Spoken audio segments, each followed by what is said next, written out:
If you've never been on a cruise before, you might be worried about getting bored on a sea day. But there's actually tons of things available to do during a sea day. Ahoy travelers, it's Amy with Cruising from the Ozarks here with another Tuesday tip to help you make your vacation a success.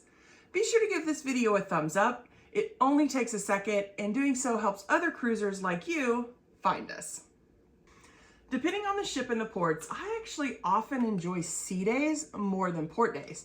I mean, I love to travel and see new places, but if I didn't enjoy sea days relaxing on the ship, I'd probably be traveling another way. So what do I find to do to enjoy those long sea days on a ship? Well, what I like to do may be different than what you enjoy. So let's go over some of the activities and not so active things to do on a sea day. Many like to spend their sea days hanging out on the open air decks, whether that's sunbathing or in the pool or enjoying the water parks that many ships now have. For many who haven't been on a cruise ship before, this may be the only thing they think there is to do on a ship during a sea day. But there's actually so much more.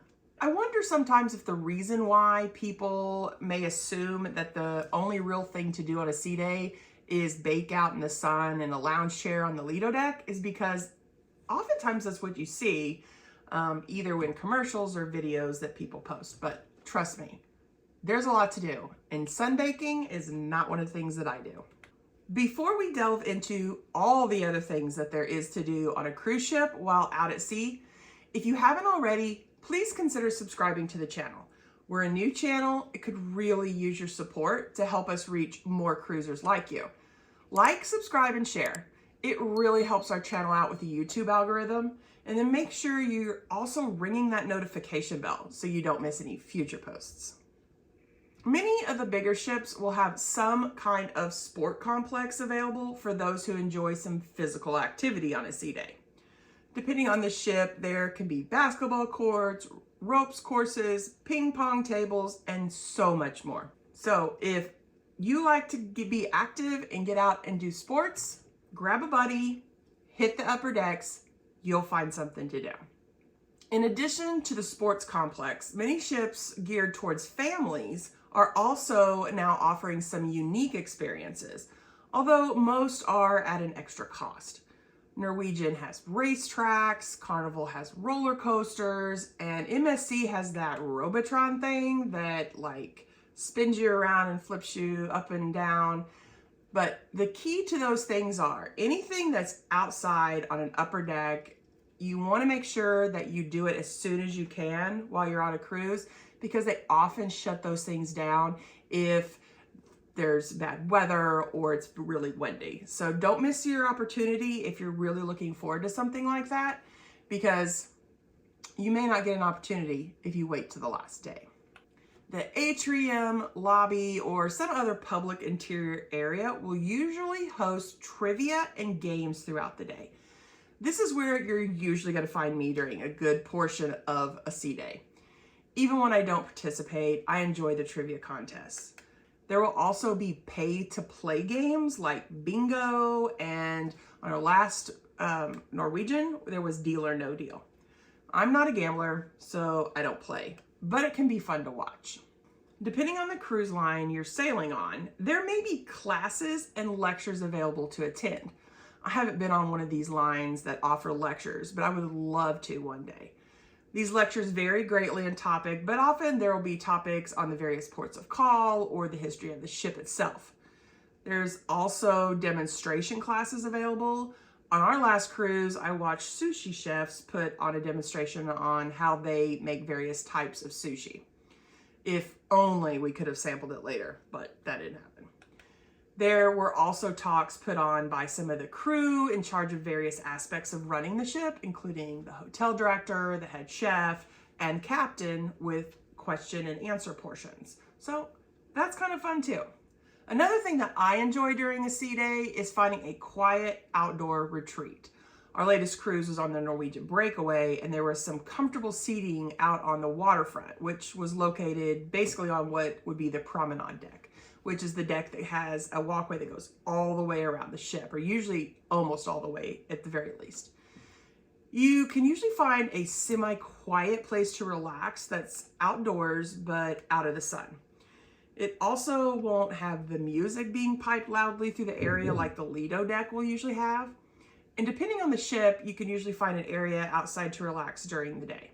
Some ships will have adult-only areas and solariums, other retreat-type places. So be sure to explore and find what works for you if you want to spend your day at sea relaxing. Grab a book, grab some sewing or knitting or crocheting or whatever it is you like to do, but you can sit out and enjoy a great view of the open ocean while you're relaxing. The spa is a popular place on a sea day. Some people will choose to book massages while others may have a pass to enjoy the various therapy rooms. Depending on what is offered with a spa pass, we've actually purchased one before or booked a spa room, which then comes with a pass for the week. I love a few hours relaxing by going to the thalassotherapy pool, which is basically like this giant hot tub with seawater. Thalassotherapy meaning therapy of the sea. And so it'll be salt water and there'll be jets in there. It's warm and you know, it's sometimes can be pretty hot and it's just very relaxing. Then they'll have saunas and different rooms with like stone chairs in them that'll be like salt rooms.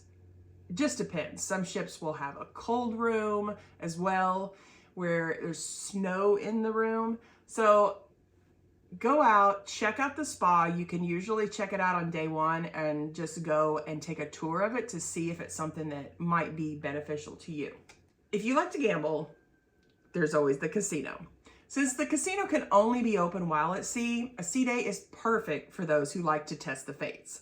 There will usually be special events like tournaments and slot pulls and even lessons on specific games. Like the casino, the shops are only open when the ship is at sea. And on a sea day, there's often going to be various events put on to draw people into the shops. So for example, on one sea day on our last cruise, there was a history of the wristwatch event and a 30,000 years of art history.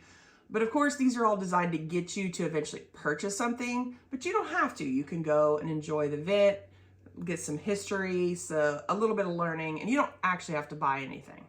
Lido, spa, atrium, trivia, or anything in between.